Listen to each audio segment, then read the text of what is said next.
कितना सुंदर ये भाव हम लोगों के सामने है कि अखंड ब्रह्मांड नायक बालकृष्ण सरकार जब बचपन में गुरुकुल में अध्ययन करते थे तो सुदामा जी से उनकी मित्रता हुई और सुदामा जी की स्थिति का वर्णन बहुत गलत लोग से लोग करते हैं जो बड़े बड़े धर्माचार्य हैं और कथावाचक हैं। सुदामा बहुत गरीब दलित ब्राह्मण नहीं थे, बहुत प्रकांड विद्वान ब्राह्मण थे। आज मंच के माध्यम से लोग ब्राह्मण को तिरस्कृत करते हैं, सुदामा जी का जो अभिनय लोग करते हैं उसका भाव गलत होता है। सुदामा अपने मित्र से मिलने जाते हैं कि मेरा मित्र मुझको पहचानेगा कि नहीं पहचानेगा, मेरा भगवान मेरा परमात्मा मुझको पहचानेगा या नहीं पहचानेगा, मुझको स्वीकार करेगा कि नहीं करेगा। और भगवान का भाव देखिए कि आज द्वारिकापुरी के द्वारिकाधीश भगवान कृष्ण राजा है और एक उनका मित्र आज उनसे मिलने जा रहा है। सुदामा जी जब पहुंचते हैं तो वह जो मित्र है भगवान कृष्ण, उसको यह मद नहीं है कि मैं द्वारिकाधीश हूं। उनको दिखाई पड़ता है कि मेरा जो मित्र है वो वही बाल सखा मेरा सुदामा है, और अपना वो राजगद्दी छोड़ करके दौड़ करके उनका सम्मान करते हैं, स्वागत करते हैं। अपने अस्त्र से अपने उस जीव का, अपने उस मित्र का, भक्त सुदामा का पाद प्रक्षालन करते हैं। ये भक्त और भगवान का भी मिलन है और कलयुग में दिखाने के लिए भगवान ने कितनी सुंदर रचना की है। आज हमारे जो मित्र होते हैं आपतकाल परिखी हैं चारी, उसमें एक मित्र भी है। आज मेरी स्थिति गड़बड़ अगर हो जाती है तो जो मेरा मित्र होता है मुझको भूल जाता है। मैं आज देश का प्रधानमंत्री हो जाऊं, आज जो चरितार्थ है समाज में, अधिकांशतः लोग अपने धन संपदा और वैभव के आगे अपने उस मित्र को, मित्रता को भूल जाते हैं। भगवान राम ने सुग्रीव की मित्रता के लिए अपना सब कुछ लगा करके वाली का वध किया, और सुग्रीव अपनी पूरी वानर सेना के साथ भगवान राम की मित्रता को रखने के लिए पूरा पंपापुर ले जाकर के दशानन पर आक्रमण कर दिया।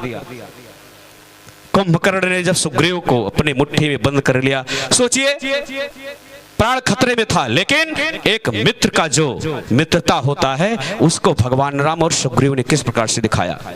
उसी प्रकार से मुरलिया वाले ने अपने मित्र को, सुदामा को, तीनों लोगों का राज सौंप दिया। इससे हम लोगों को सीख लेनी चाहिए कि हम सुख में अगर साथ हैं अपने मित्र के तो उसके विपदा की घड़ी में उसके साथ रहें। आज कथा का विश्राम दिवस है। आप लोगों के बीच में कुछ विषय रखना चाहता हूं, कृपया शांत चित्त सुनेंगे। 7 दिनों तक हम लोग अनवरत कथा सुने, इससे केवल हमको भजन का आनंद ही मिला क्या? आज हम क्या सीख करके जाने वाले हैं? 7 दिन की जो कथा चली, ये केवल आनंद का विषय नहीं है, ये महोत्सव नहीं है,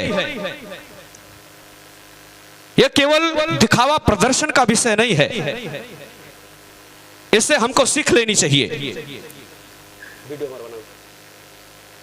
भगवान कृष्ण ने जब द्वापर में जन्म लिया तो उस समय पूरी पृथ्वी पर कंस के अत्याचार से धर्म का नाश हो रहा था, पतन हो रहा था, सारे भक्त प्रताड़ित हो रहे थे।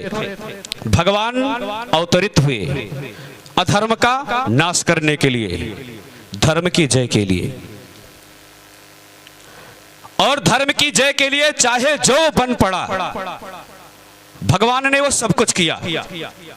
त्रेता युग में भगवान राम ने मर्यादा के साथ किया, इस नाते जब हम सत्य के मार्ग पर मर्यादा के अनुसार चलेंगे तो हमको बहुत प्रकार की यातनाओं का सामना करना पड़ेगा, बहुत षड्यंत्रों का सामना करना पड़ेगा, बहुत कष्ट झेलने पड़ेंगे।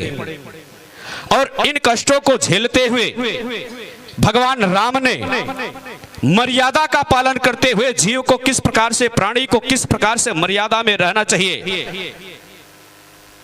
एक पिता की क्या मर्यादा है, एक पुत्र की क्या मर्यादा है, ये त्रेता में भगवान राम ने दिखाया।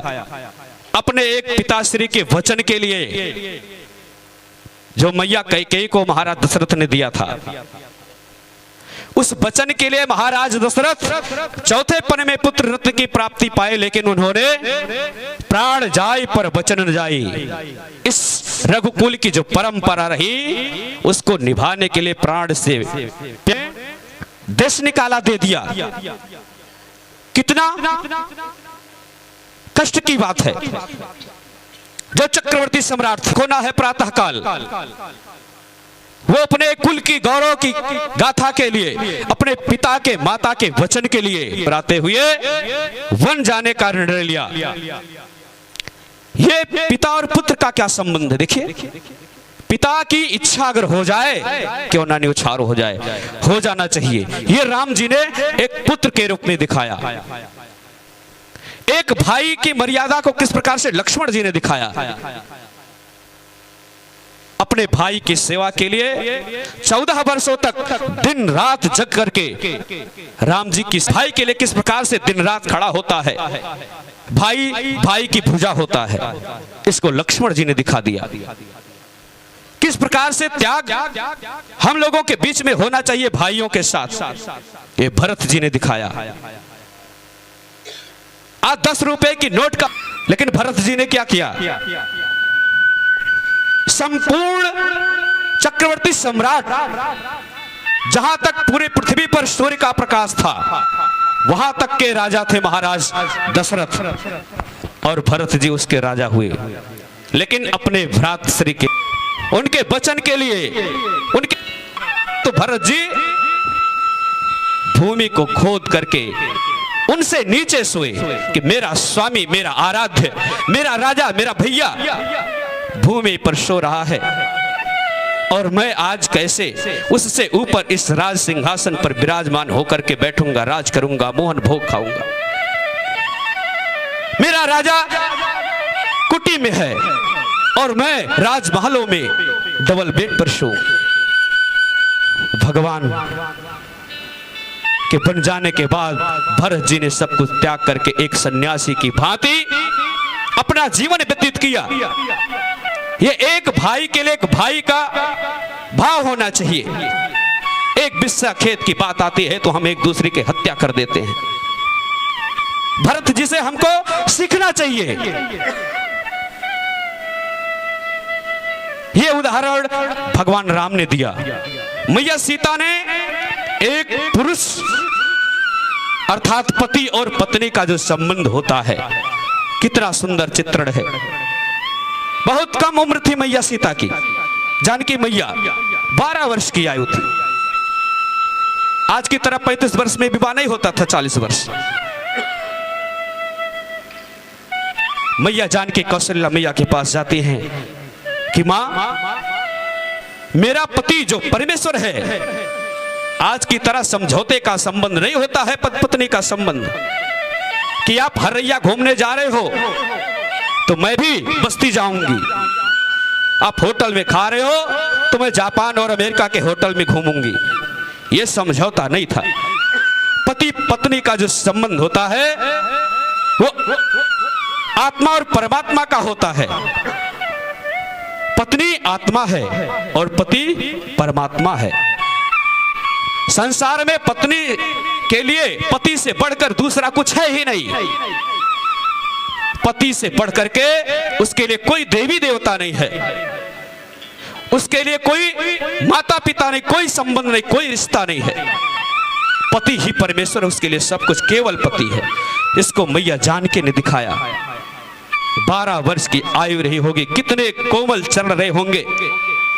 महाराज जनक की पुत्र पुत्री थी, महाराज दशरथ की पुत्र वधू थी। नंगे पैर से नहीं चलती थी, मिट्टी में पैर नहीं पड़ते थे, लेकिन एक आर्य की एक श्रेष्ठ कन्या का क्या गुण होता है, एक भारतीय संस्कृति में, सनातन धर्म में एक पति पत्नी का क्या संबंध होता था, क्या होना चाहिए, ये माता जानकी ने दिखाया। मैया जानकी अपने उस प्रतिव्रत धर्म के लिए अयोध्या का राज छोड़ करके अपनी पति की सेवा के लिए वन चली जाती है। 14 वर्षों तक किस प्रकार से बीता होगा, कल्पना करिए। जो परमपिता परमेश्वर लक्ष्मी नारायण संपूर्ण ब्रह्मांड का भरण पोषण करते हैं, लेकिन मर्यादा में हमको रहना चाहिए, जीव को रहना चाहिए। इसको सिखाने के लिए, इसको दिखाने के लिए परमपिता परमेश्वर भगवान राम मैया जानकी जंगल को चले गए। और यही रामचरितमानस सिखाता है। रामायण भगवान राम का जो परिवार था, परिवार को चलाने के लिए रामचरितमानस पढ़ना चाहिए, उसके पात्र का अध्ययन करना चाहिए कि एक भाई के लिए कैसा हो, पति पत्नी का संबंध कैसा हो, माता पिता का संबंध और पिता पुत्र का संबंध कैसा होना चाहिए। भगवान राम मर्यादा में रहते हुए जंगलों में जाते हैं। आज कुछ राजनीतिक कार जो राजनीतिक स्वार्थ सिद्धि के लिए भगवान राम पर टिप्पणी करते हैं, रामचरितमानस पर टिप्पणी करते हैं। कितना दुर्भाग्य है सनातन धर्मियों का कि उस परम पिता परमेश्वर के ऊपर उंगली उठाते हैं। भगवान राम जंगल में जाकर के निषाद राज के साथ अध्ययन करते थे, और वो निषाद भी नहीं भूला और भगवान नहीं भूले, निषाद राज को गले लगाते हैं। निषाद राज राम जी के साथ भरद्वाज जी के आश्रम में जाते हैं और वो नीचे बैठने लगते हैं। एक प्रकांड विद्वान महर्षि भरद्वाज जी भगवान राम के बगल में, अपने बगल में निषाद राज को आसन देते हैं, बैठाते हैं कि आप मेरे प्रभु के, आप राम जी के मित्र हो, आप छोटे नहीं हो। इस भारत भूमि पर जो पैदा हुआ वो सहोदर भाई है, मेरा मित्र, मेरा भाई है। उसमें कोई ऊंच नहीं है, कोई नीच नहीं, कोई छोटा नहीं, कोई बड़ा नहीं है, कोई जातिवाद नहीं है। भगवान राम जिनके लिए कुछ असंभव नहीं है, सर्वसमर्थ है, लेकिन बानरों को एकत्र करते हैं, कौल भील को एकत्र करते हैं, मैया सेवरी के जूठे बैर को खाते हैं। क्यों? जीवन में समरसता आवे, हर व्यक्ति एक दूसरे के साथ मिलकर के चले, कोई जातिवादिता ना हो, ऊंच नीच की बात ना हो, अमीरी गरीबी की बात ना हो। भरत जी चाहते, राम जी की इच्छा होती तो आक्रमण कर देते, लेकिन ऐसा नहीं। हनुमान जी को भरत जी ने कहा कि मैं पूरी सेना के साथ आ रहा हूं। हनुमान जी ने कहा नहीं, मेरे स्वामी सर्वसमर्थ हैं, वो वानरों की सेना लेकर के आक्रमण किए हैं और विजयश्री मिलेगी हमको। राम जी ने मर्यादा में सब किया, समाज को जोड़ने के लिए काम किया। द्वापर में भगवान कृष्ण ने कहा नहीं, एक बार तो हमने मर्यादा में सब कुछ किया, इतने यातनाएं हमने झेली, एक छोटी सी बात के लिए मैया जानकी को राम जी ने कलंक के डर से अयोध्या छोड़ दिया। माता सीता ने, ये दुख मैंने बहुत झेले त्रेता युग में, द्वापर में ऐसा नहीं होगा। भगवान कृष्ण ने धर्म की रक्षा के लिए धर्म संस्थापनार्थाय संभया भवामि युगे युगे, चाहे जिस प्रकार से धर्म की जय हो, मेरा राष्ट्र सुरक्षित रहे, इसके लिए भगवान कृष्ण ने द्वापर में जो भी करना पड़ा, चाहे वो झूठ बोलकर, षड्यंत्र कर कर या सत्य के मार्ग पर चलकर, जिस भी प्रकार से धर्म की जय हो, सत्य की जय हो, सनातन धर्म की जय हो, मेरे भक्तों का कल्याण हो, मेरे राष्ट्र समाज का कल्याण हो और सब निर्भय होकर के चले। भगवान कृष्ण ने वो सब कुछ किया। द्वापर में भीष्म पितामह से ज्यादा त्याग करने वाला कोई नहीं था। कितना त्याग! उनकी माता गंगा जी, उनके पति से जब उनका प्रेम हुआ, दूसरा विवाह किए, उन्होंने कहा मैं अपने पुत्र को राज्य देना चाहता हूं। यह कष्ट था। भीष्म पितामह जी ने कहा कि पिताश्री, मैं आजन्म अविवाहित रह करके इस हस्तिनापुर के लिए अपना सर्वस्व न्यौछावर करके इसको सुरक्षित रखने का प्रयास करूंगा। मैं विवाह नहीं करूंगा, मुझको राज सिंहासन नहीं चाहिए। इतना बड़ा त्याग किया किसने? भीष्म पितामह ने। लेकिन द्वापर युग के महापुरुष रहे कौन? भीष्म पितामह। लेकिन युग पुरुष नहीं बन पाए। क्यों? क्योंकि उन्होंने गलत अन्न का प्रयोग किया। आवाज नहीं, इसको ध्यान से सुनिए, ये मजाक की बात नहीं है। मैं बनने के लिए नहीं बोल रहा हूं, इसको सीख लेना चाहिए हमको। भरी सभा में द्रौपदी जी का चिरहरण हो रहा था। भीष्म पितामह चाहते तो उनके रोक देने पर दुशासन और दुर्योधन कर्ण की हिम्मत औकात नहीं थी कि चिरहरण करते। लेकिन भीष्म पितामह ने गलत अन्न खाया था और इस नाते वो उसका प्रतिकार नहीं कर पाए, बोल नहीं पाए, रोक नहीं पाए। मेरे आंखों के सामने अगर अत्याचार किसी के ऊपर हो रहा है, मैं भले अत्याचार नहीं कर रहा हूं, मेरे सामने किसी को प्रताड़ित किया जा रहा है, मैं नहीं कर रहा हूं, वो बात अलग है। लेकिन मेरे सामने अगर हो रहा है, मैं समर्थवान हूं उसको रोकने के लिए, और मैंने रोका नहीं तो सारा अपराध मेरे ऊपर है। यह दोष रहा भीष्म पितामह का। आपने पूरा जीवन त्याग और तपस्या के साथ व्यतीत किया, विवाह नहीं किया, आप राजा नहीं बने, लेकिन आपने बहुत बड़ा अन्याय किया। उस भरी सभा में आपने एक भारत की संस्कृति और सनातन धर्म की परंपरा को लज्जित करने के लिए दुशासन हाथ बढ़ाया, आपने उसका प्रतिकार नहीं किया, उसको रोका नहीं। यह अपराध आपने किया, यह गलती थी भीष्म पितामह की। उसी प्रकार से हम सबको जीवन में सीखना चाहिए, अपने परिवार में, समाज में सीखना चाहिए, देश में सीखना चाहिए, उसके लिए करना चाहिए। मेरे सामने कोई गलत काम कर रहा है तो मुझको रोकना चाहिए, उसका प्रतिकार करना चाहिए। यह कहने से काम नहीं चलने वाला कि मैंने नहीं किया।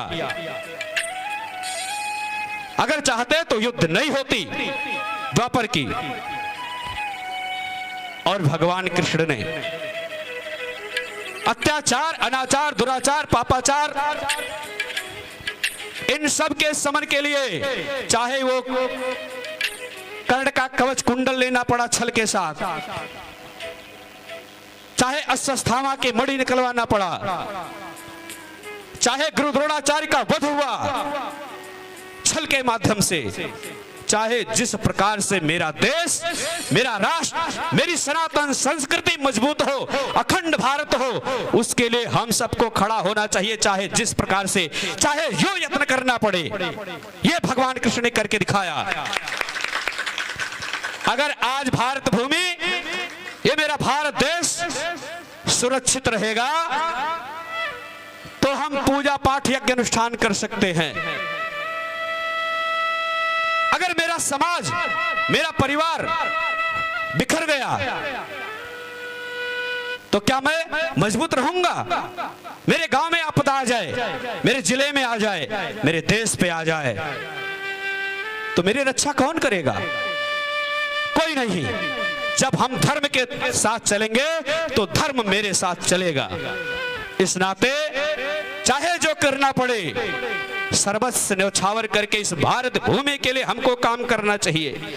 आप सभी मातृशक्ति के लोगों से आग्रह निवेदन है, ध्यान से सुनिए। पूरे विश्व में, पूरी इस धरती में जहां तक सूर्य का प्रकाश जाता है, इतनी विद्युता किसी देश के पात्र नहीं है, किसी देश के पास नहीं है। भारत की जो संस्कृत सनातन संस्कृति ज्ञान विज्ञान विद्युत आ रही है वो पूरी दुनिया में किसी के पास नहीं है। पूरे विश्व का सबसे बड़ा वैज्ञानिक अनुसंधान केंद्र, चाहे वो अस्त्र शस्त्र के क्षेत्र में हो चाहे खगोल के क्षेत्र में, अमेरिका नासा माना जाता है। आप जाकर के देखेंगे तो नासा का जो मुख्य द्वार है वहां भगवान शिव की नटराज प्रतिमा लगी हुई है, जो भगवान शिव तांडव नृत्य करते हैं। क्यों लगी है? वो ईसाई कंट्री है, सनातन धर्म को नहीं मानता, फिर भगवान शिव की मूर्ति क्यों लगी है? उसने अध्ययन किया कि जो ज्ञान विज्ञान भारत में है वो पूरी दुनिया में कहीं नहीं है। द्वापर में भगवान कृष्ण ने कहा कि मैं ही ईश्वर हूं, मैं कण कण में विद्यमान हूं। 1400 वर्ष हुआ इस्लाम को आए। मोहम्मद साहब ने कहा मैं खुदा के द्वारा भेजा हुआ पैगंबर हूं। 2000 वर्ष हुए ईसाइयों को। ईसा मसीह ने कहा मैं ईश्वर के द्वारा भेजा हुआ उनका एक पुत्र हूं। लेकिन भगवान कृष्ण ने क्या कहा द्वापर में? युद्ध क्षेत्र के अंदर अर्जुन के भ्रम को दूर करने के लिए कि अर्जुन मैं ही सब कुछ करता हूं, तुम केवल एक मेरे कण मात्र हो, मैं जो चाहूंगा वही कराऊंगा, केवल एक माध्यम हो तुम। मैं पत्ते पत्ते में हूं, मैं कण कण में विराजमान हूं। इस बात का अध्ययन किया नासा ने। मिट्टी का जो सबसे छोटा कण होता है जिसको हम यंत्रों के माध्यम से देख पाते हैं, नासा ने उसका अध्ययन किया बंधुओं, तो उसमें दिखाई पड़ा जो एक मिट्टी का कण है, अणु है, वो तांडव नृत्य की तरह घूमता रहता है। और नासा ने उसी दिन से भगवान शिव की जो नटराज मूर्ति है उसको नासा के गेट पर लगाया है। यह विद्वता मेरे देश की है। पूरी धरती पे किसी के पास सामर्थ्य नहीं है कि आज समुद्र पर सेतु बांध दे। 8 लाख वर्ष पूर्व मेरे परमपिता परमेश्वर भगवान राम 2 इंजीनियर को लेकर के, नल और नील, उनको लेकर के समुद्र पर सेतु का निर्माण किया। है किसी के सामर्थ्य में? पूरे विश्व की टेक्नोलॉजी बनाकर दिखावे? कहीं नहीं है। पूरी दुनिया में आज किसी के पास ऐसा यंत्र नहीं है कि शब्द का अनुसंधान कर दे। त्रेता में महाराज दशरथ शब्द बेड़ी, शब्द वेदी बाण का अनुसंधान करते थे, आवाज सुन करके और उस पर निशाना लगाते थे। कलयुग में पृथ्वीराज चौहान करते थे। कितनी शानदार विद्वता थी। आज कोई मिसाइल, कोई परमाणु बम, कोई तोप, कोई बंदूक ऐसा नहीं है। पूरे भारत में नहीं, पूरे विश्व में, पूरी दुनिया, पूरी धरती पे कोई ऐसा विमान, कोई टेक्नोलॉजी नहीं है कि ऐसा कोई विमान बना दे जो पुष्पक विमान का काम करे। सोचिए, सतयुग में, द्वापर में, त्रेता युग में हमारे यहां विमान चलते थे। न डीजल लगता था, न पेट्रोल लगता था, न सीएनजी लगता था, न एलपीजी लगता था। कैसे चलता था? सोचिए क्या विद्वता थी। पूरे मदही के पूरे बस्ती जनपद के लोग बैठ जाए उस विमान पर, फिर भी एक सीट खाली रहती थी। आज पूरी दुनिया में किसी के पास ये सामर्थ्य है? जो भी फ्लाइटें, जो भी विमान है, उसमें निश्चित सीट होती है। वो निश्चित सीमा तक ही स्पीड में चल सकती है। ये व्यवस्था कहां थी? सनातन संस्कृति में, मेरे वेदों में थी। आज प्रयाग का जो कुंभ मेला चल रहा है बंधुओं, सोचिए, विचार करिए, जो कुंभ का मेला चल रहा है, नागाओं को आप लोग देखते हैं?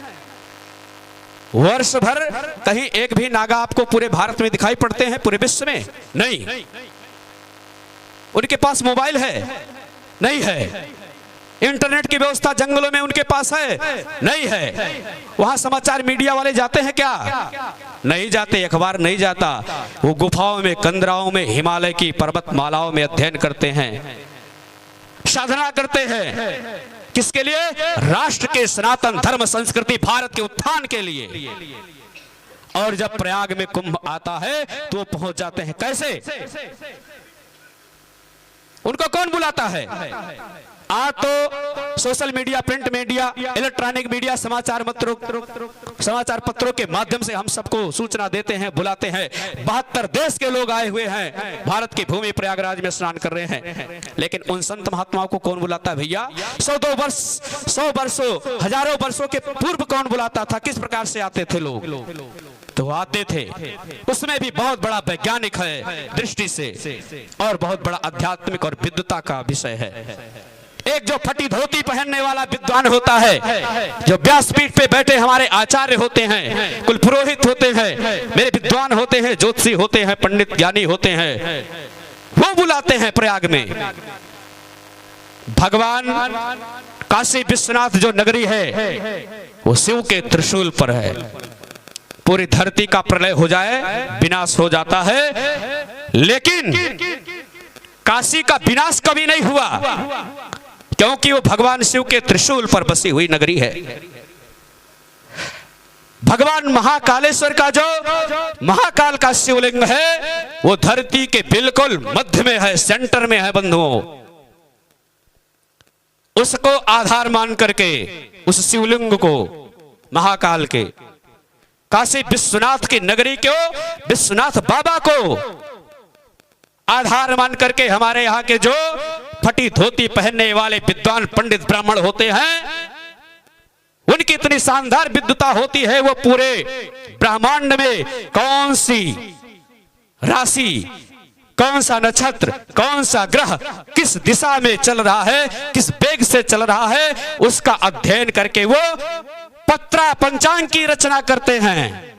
और उसमें वो बताते हैं कि मकर संक्रांति के दिन सूर्य मकर रेखा से होकर के गुजरेगा, जो भारत के बिल्कुल मध्य प्रदेश में महाकालेश्वर उज्जैन शिवलिंग से होकर के गुजरती है। उस दिन क्या होता है? सूर्य उत्तरायण होता है और धीरे धीरे उष्मा आती है, गर्मी आती है। फिर क्या होता है?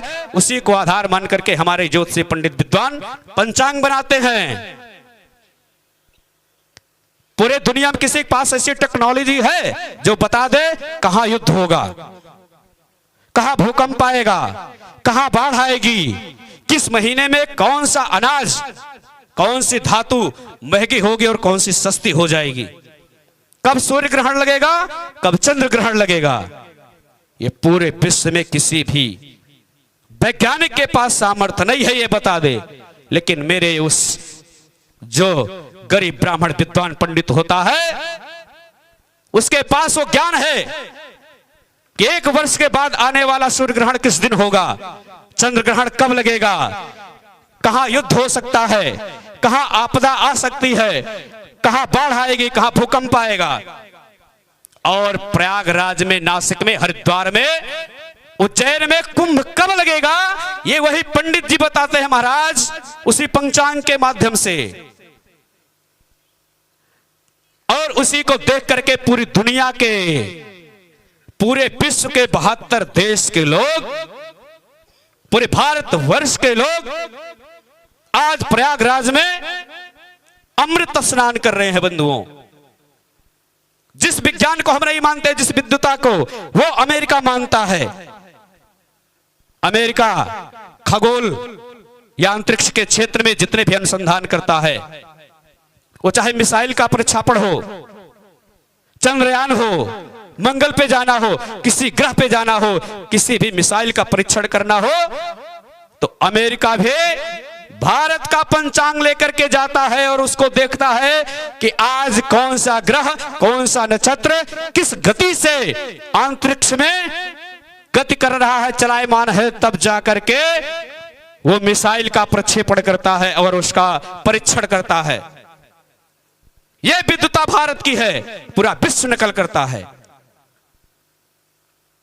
दुनिया में किसी के पास ऐसी व्यवस्था नहीं है कि मृत प्राय व्यक्ति जीवित हो जाए। वो कहां है? भारत में है। शक्ति का अनुसंधान किया इंद्रजीत ने लक्ष्मण के ऊपर। मृत संजीवनी बूटी पिला करके सुसेड़ वैद्य जी ने लक्ष्मण जी को जीवित किया। मंत्र में सामर्थ्य है। शुक्राचार्य जी महाराज ने मृत संजीवनी मंत्र के द्वारा मरे हुए सभी अपने शिष्यों को जीवित करते हैं। वो सामर्थ्य कहां है? भारत में है, वेदों में है, पूरी दुनिया में कहीं नहीं है। भारत से बड़ा कोई डॉक्टर नहीं है। चरक सुश्रित सारे अंगों को काट दीजिए और जोड़ देते थे। द्वापर त्रेता में युद्ध हुआ, आप लोग टेलीविजन पे देखते हैं। अस्त्र शस्त्र लगते थे, भुजाएं कट जाती थी, घाव होता था, सुबह फिर मैदान में होते थे। कैसे? कोई टेक्नोलॉजी है? कोई डॉक्टर है? पैर टूटा था मेरा, 7 महीने हो गए हैं, चलने में अब सामर्थ्यवान हुआ हूं। प्रतिदिन युद्ध होता था। जब वो बाण चलते थे, अग्नेयास्त्र चलते थे, वरुणास्त्र चलते थे, पशुपतास्त्र चलते थे, भैरवास्त्र चलते थे, ब्रह्मास्त्र चलते थे, नारायणास्त्र चलता था, पशुपतास्त्र चलता था, तो बंधुओं जैसे परमाणु बम चलता है ऐसे अस्त्र थे। और उससे चोटिल व्यक्ति, उससे घायल व्यक्ति का ट्रीटमेंट भारतीय चिकित्सा पद्धति से, औषधियों से, पेड़ पत्तों की औषधियों और वनस्पतियों से उसका ट्रीटमेंट होता था। रात में हम दवा लगाते थे, सुबह मैदान में हाजिर होते थे। ऐसा कोई डॉक्टर है? आज नहीं है। ऐसी विद्वता भारत में रही। तक्षशिला, नालंदा ऐसा विश्वविद्यालय पूरी दुनिया में कहीं नहीं था। पूरे विश्व के लोग आकर के अध्ययन करते थे। आज कुंभ में अमृत का स्नान चल रहा है।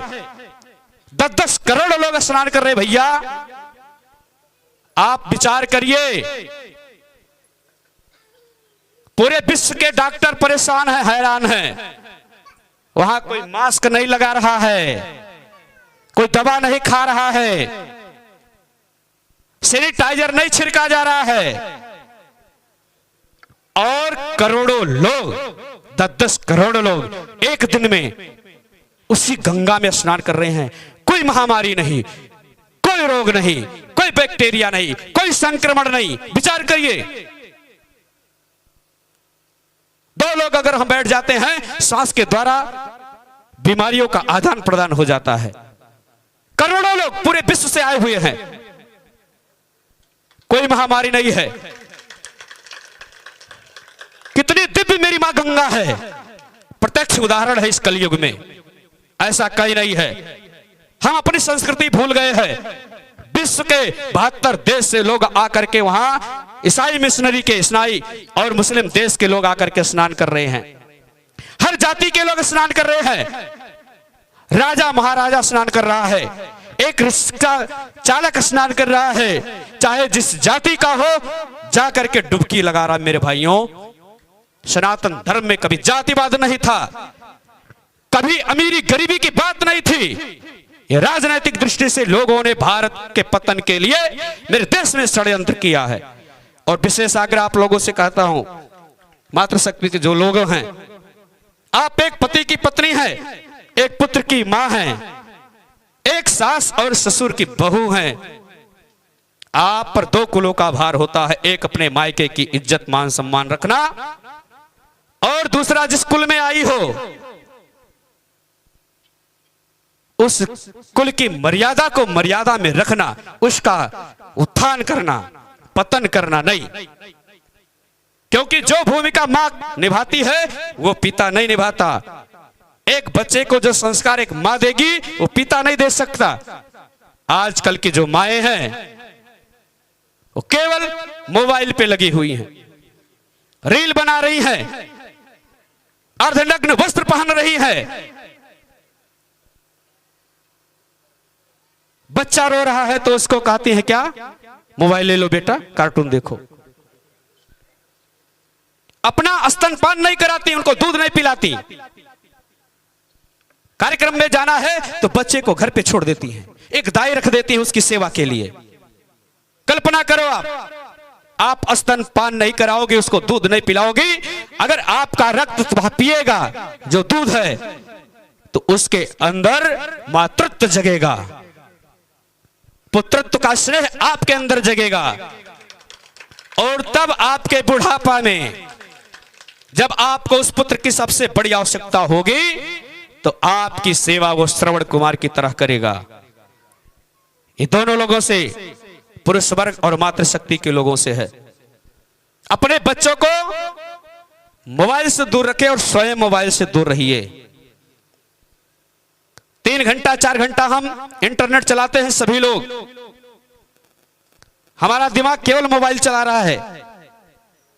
बच्चे पथभ्रष्ट हो रहे हैं, हम स्वयं मोबाइल में गंदी गंदी विषय आते हैं, चित्र आते हम लोग देखते हैं। उसी प्रकार से हमारा मन और मस्तिष्क काम करता है, वही हम करेंगे और वो पतन की तरफ ले जाएगा।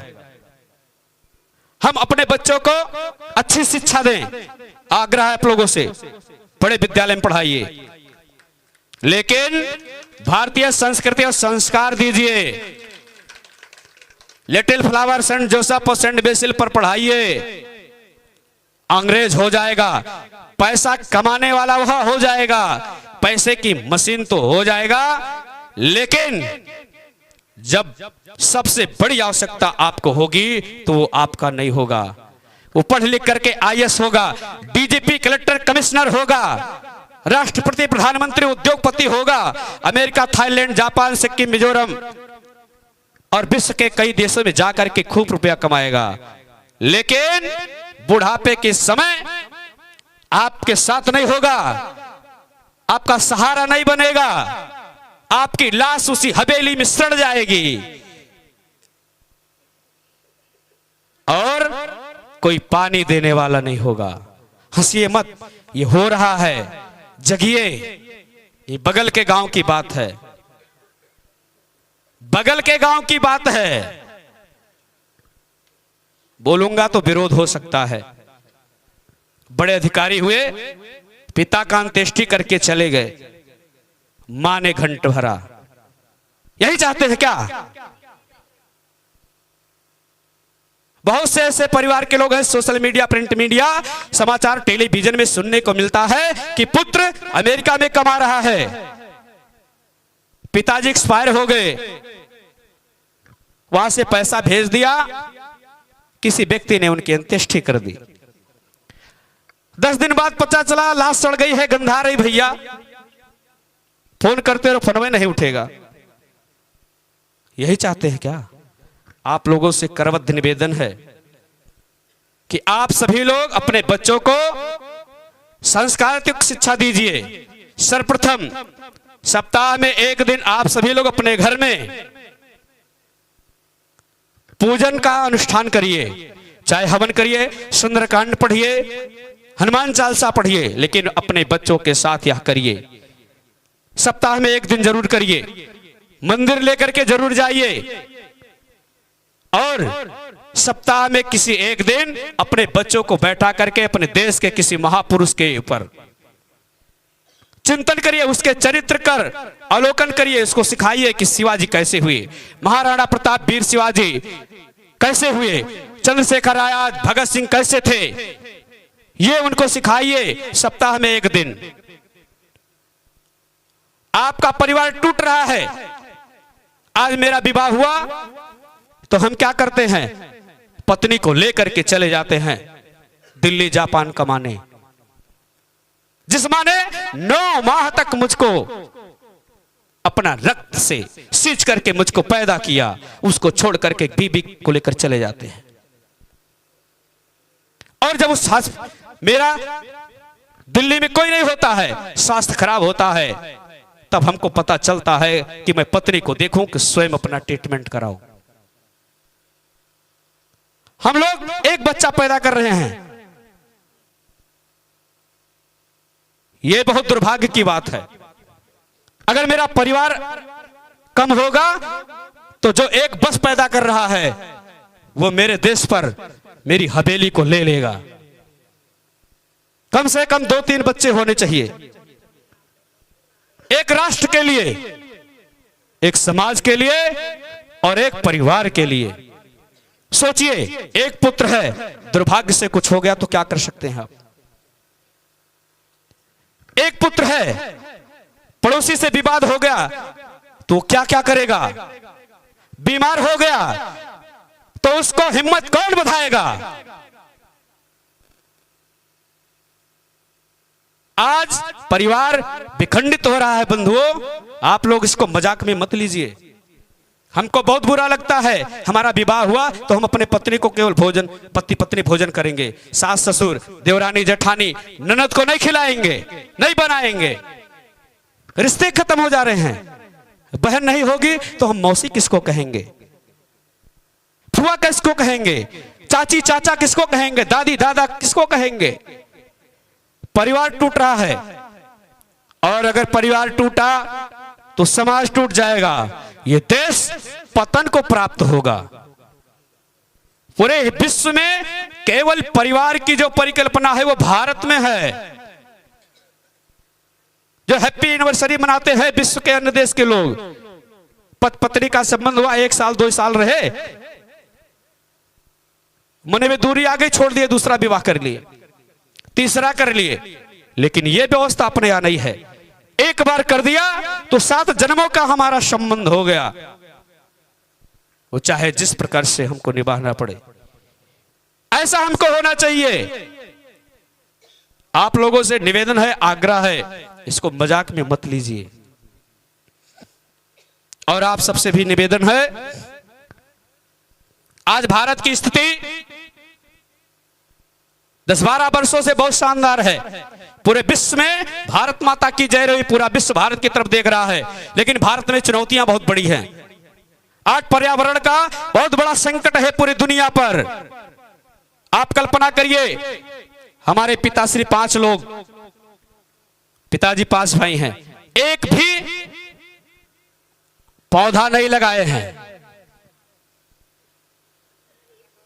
एक भंगरैया नहीं बैठाए हैं। बाबा लोग पेड़ लगाए थे यहां और वहां। इसको मजाक में मत लीजिए।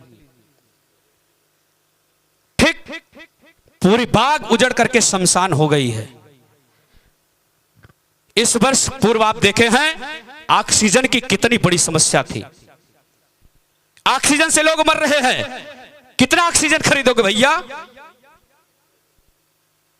आने वाला 10 साल के बाद जो समय होगा, इतनी भयानक गर्मी पड़ेगी, इतना प्रचंड गर्मी होगी, ऑक्सीजन के लिए लोग ऐसे गांव के लोग साफ हो जाएंगे, तड़प करके खत्म हो जाएंगे।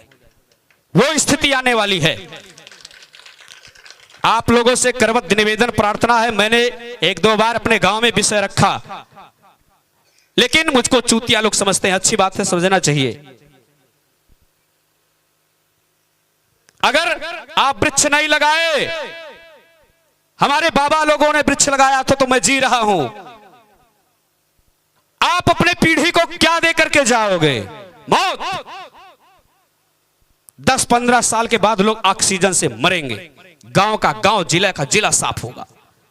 जिस प्रकार से जंगल काटे जा रहे हैं, इस नाते आप लोगों से निवेदन है कि नदी के किनारे सभी लोग पीपल, पाकड़, बरगद, गूलर, आम जरूर लगाओ अपने जीवन में। 1 ही 2 वृक्ष लगाओ, हवेली बनवाओ। लेकिन ऑक्सीजन नहीं रहेगा तो कूलर, एसी आपको ऑक्सीजन नहीं पैदा करेगी। यह भारत का ज्वलंत विषय है, पूरी दुनिया इससे परेशान है। इसको मजाक में मत लीजिए। प्लास्टिक का प्रयोग कम कीजिए। हम चाय जो पीते हैं कागज के गिलास में, वो प्लास्टिक के, वो बहुत भयानक बीमारी है। जर्सी फिजिशियन गाय हम लेते हैं, 30-40 लीटर 50 लीटर दूध देती है, उसके दूध से कैंसर होता है। पनीर मशरूम दबा के खा रहे हैं।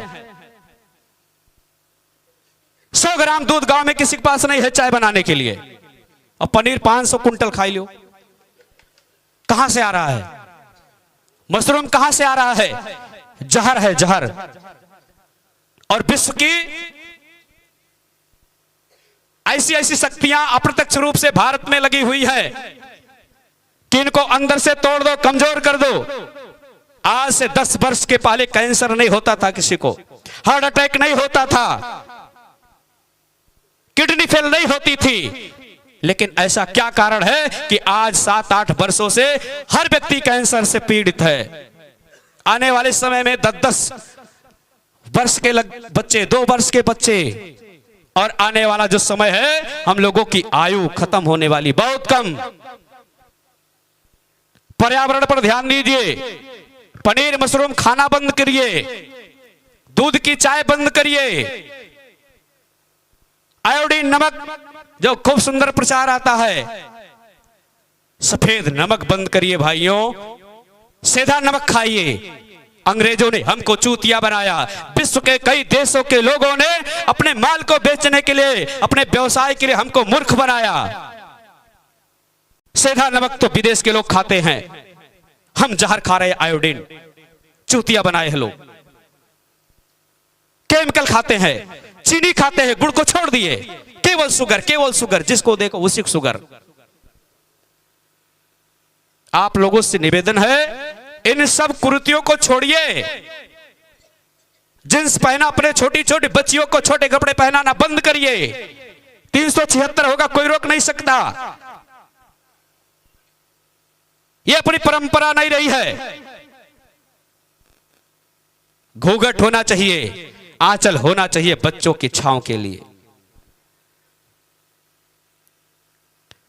मुस्लिम महिलाएं बुर्का पहनती हैं, कोई उनको देखता नहीं है, उनको कोई पीड़ा नहीं होती है कि मैं घूम नहीं रही हूं और मोबाइल पे चाट नहीं रही हूं मोबाइल।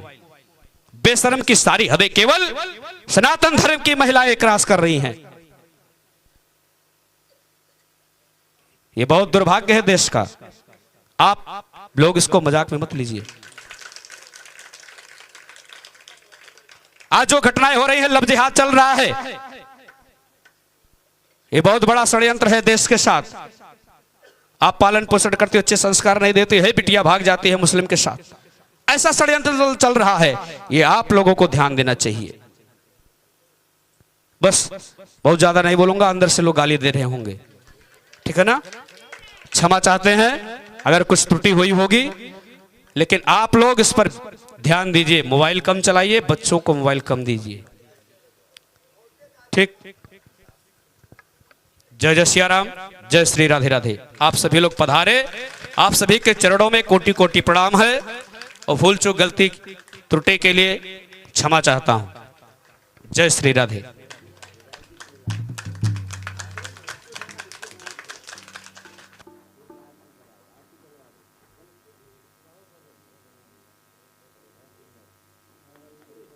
जय श्री राधे। अपने स्थान पर खड़े हो जाइए, आरती।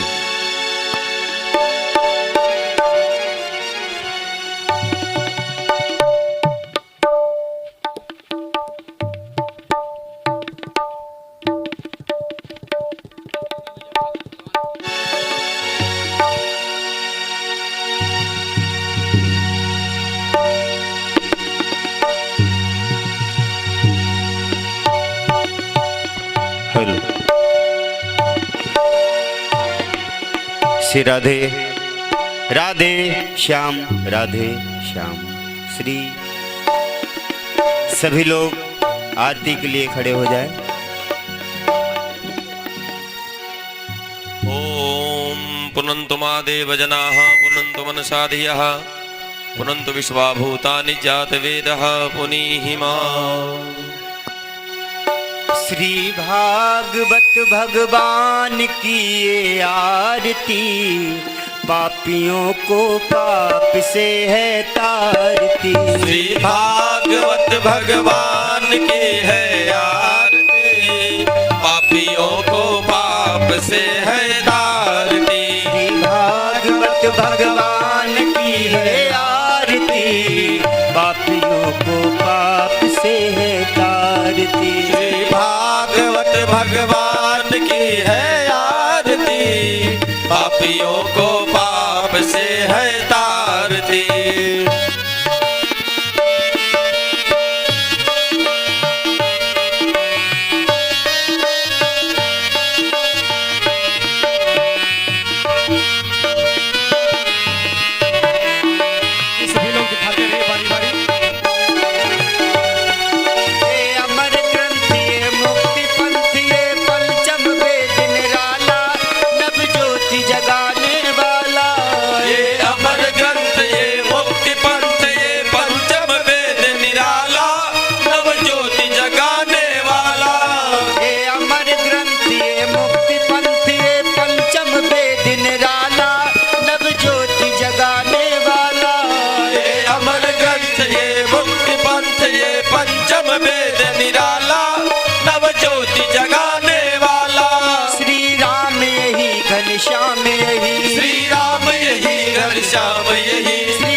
पापियों को पाप से है तारती। श्री भागवत भगवान की है आरती, पापियों को पाप से है तारती।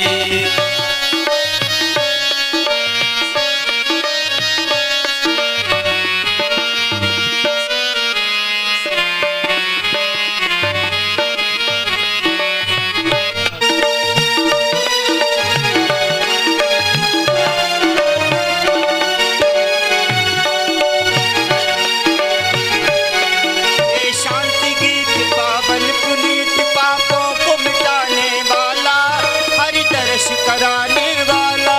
ये शांति गीत पावन पुनीत पापों को मिटाने वाला, हरि दर्श कराने वाला। ये शांति गीत पावन पुनीत पापों को मिटाने वाला, हरि दर्श कराने वाला। ये शांति गीत पावन पुनीत पापों को मिटाने वाला, हरि दर्श कराने वाला। ये सुख करनी ये दुख हरनी, ये सुख करनी ये दुख हरनी, ये सुख करनी ये दुख हरनी। ये सुख करनी ये दुख हरनी। श्री मधुसूदन की आरती, पापियों को पाप से है तारती। श्री भागवत भगवान की है आरती, पापियों को पाप से है तारती।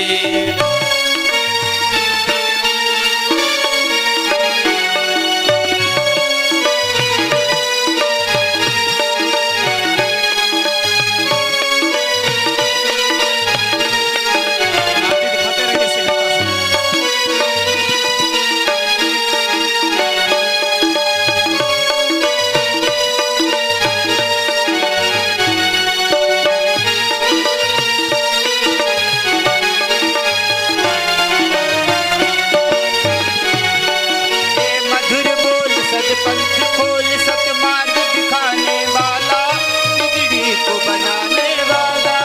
ये मधुर बोल जगपंथ खोल सन्मार्ग दिखाने वाला, बिगड़ी को बनाने वाला। ये मधुर बोल सदपंथ खोल सतमार्ग दिखाने वाला, बिगड़ी को बनाने वाला। हे मधुर बोल सगपंथ खोल सन्मार्ग दिखाने वाला, बिगड़ी को बनाने वाला। श्री राम यही घनश्याम यही, श्री राम यही घनश्याम यही, श्री राम यही घनश्याम यही। श्री राम यही घनश्याम यही। जग के मंगल की आरती, पापियों को पाप से है तारती। श्री भागवत भगवान की है आरती, पापियों को पाप से है तारती। श्री भागवत भगवान की ये आरती, पापियों को पाप से है तारती। आरती। श्री भागवत भगवान की है आरती, पापियों को पाप से है तारती। पापियों को पाप से है तारती, पापियों को पाप से है तारती। श्रीमद् भागवत पुराण के उतारो आरती। श्रीमद् भागवत पुराण के उतारो आरती। श्रीमद् भागवत पुराण के उतारो आरती। श्रीमद् भागवत पुराण के उतारो आरती।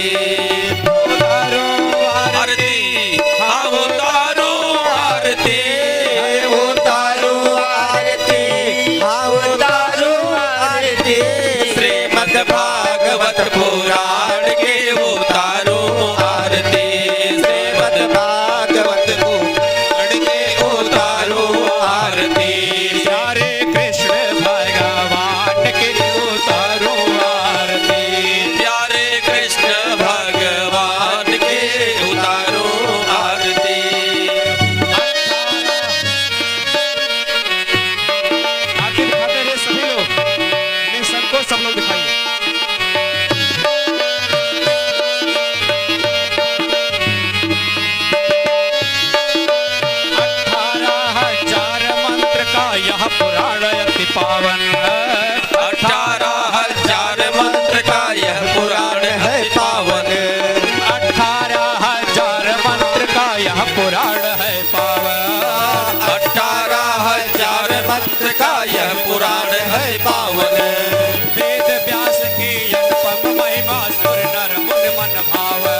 मम महिमा सुर नर मुनि अब गावन।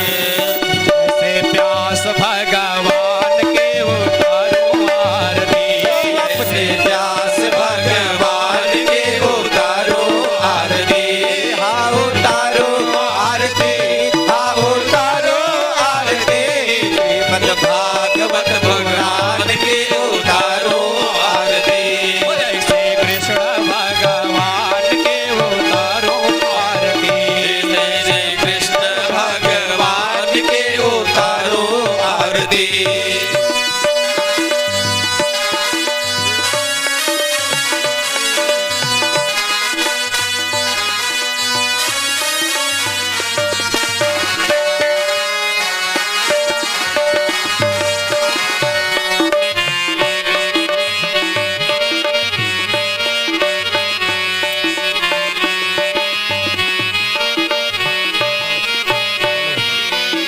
भक्ति मुक्ति वैराग्य ज्ञान की यह पुराण महतारे, भक्ति मुक्ति वैराग्य ज्ञान की यह पुराण महतारी। भक्ति मुक्ति वैज्ञानिक ज्ञान की यह पुराण महतारी। भक्ति मुक्ति वैराग्य ज्ञान की यह पुराण महतारी। श्रवण मात्र से करुणा करते मोहन मदन मुरारी, श्रवण मात्र से करुणा करते मोहन मदन मुरारी। करुणा निधान के उतारो आरती हो, ऐसे करुणा निधान के उतारो आरती। उतारो आरती, हाँ उतारो आरती। उतारो आरती, हाँ उतारो आरती। ऐसे भगवत पुराण की उतारो आरती, भागवत पुराण के उतारो आरती।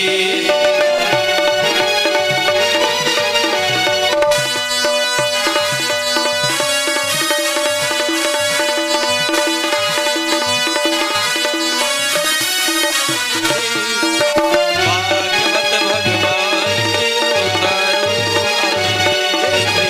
भागवत भगवान के सुगंधियों परिचित का है यह संवाद हितकारी, सुगंधियों परिचित का है यह संवाद हितकारी। परिचित सुखदेव का है यह संवाद हितकारी। राधे श्याम के कृपा दृष्टि का है दास यह भिखारी, राधे श्याम के कृपा दृष्टि का है दास अधिकारी। ऐसे भक्त भगवान के उतारो आरती, ऐसे भक्त भगवान के उतारो आरती। उतारो आरती, हाँ उतारो आरती। हाँ उतारो आरती, हाँ उतारो आरती। प्यारे कृष्ण भगवान के उतारो आरती। प्यारे कृष्ण भगवान के उतारो आरती।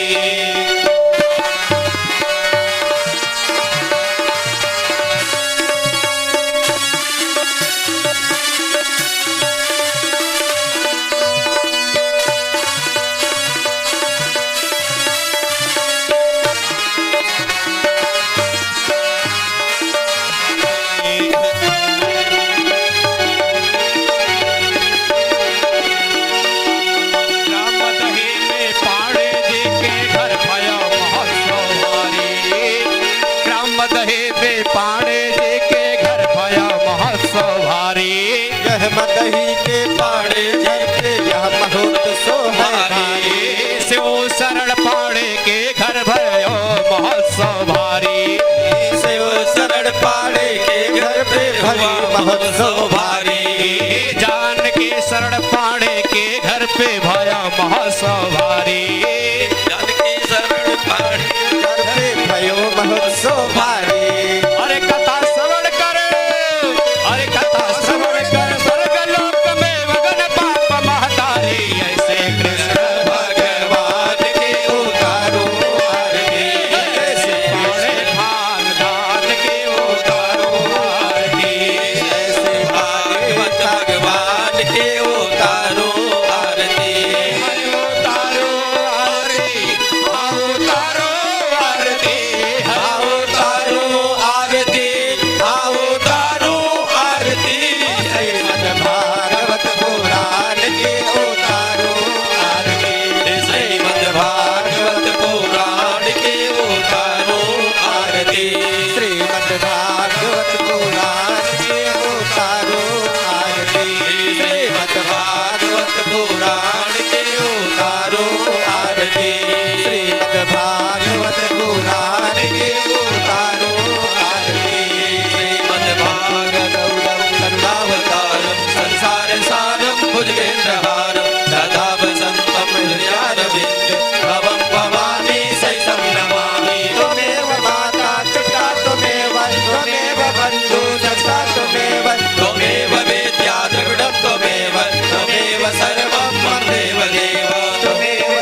कदली गर्भ संभूतम कर्पूरेण प्रदीपितम आरार्तिक्यमहं कुर्मे पश्चिमे वरदा भव पात्र मध्ये स्थितं तोयं रामितं केशवोपरि अंग